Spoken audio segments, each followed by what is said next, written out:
এন্টারটিভিকে ধন্যবাদ এবং এন্টারটিভির মাধ্যমে দেশ এবং বিদেশের যত বাঙালি আছেন যারা দর্শক আছেন প্রত্যেকে শুভেচ্ছা জানাচ্ছি। আসলে আমাদের যে সংসদীয় কাঠামো আমরা দেখেছি যে আমাদের বাংলাদেশ স্বাধীন হওয়ার পর 1971 সালের পর থেকে আপনি দেখেন বেশিরভাগ সময় স্বৈরতন্ত্র ছিল, সেনা শাসনে ছিল।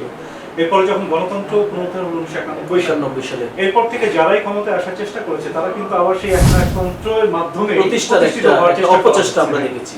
তো সেক্ষেত্রে এইটাকে একেবারে এস্টাবলিশ করে ফেলেছিল বিগত সরকার। জানেন যে 2014, 18 এবং 2024 সালে যে নির্বাচন হয়েছিল, এই নির্বাচনের মাধ্যমে সংসদীয় কাঠামোটাকে ধ্বংস করে দেওয়ার চেষ্টা হয়েছিল।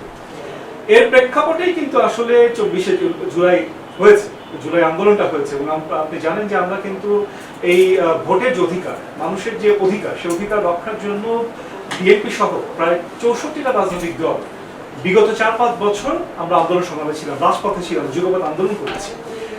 শেষ পর্যন্ত একটা গণভোটের মধ্য দিয়ে একটা ফ্যাসিস্ট সরকারের পতন হয়েছে। যে সরকারটা এসছে বা যে নির্বাচনটা হয়েছে, মোটা দাগে নির্বাচনটা সুষ্ঠু হয়েছে, কারণ এই নির্বাচন নিয়ে বিতর্ক ওইভাবে তৈরি হয়নি। তবে আমাদের ভাই যেটা বললেন, হ্যাঁ একটা কথা সত্য যে ধরেন 60% ভোট কাস্ট হয়েছে, আমরা আশা করেছিলাম আরো বেশি ভোট কাস্ট হবে।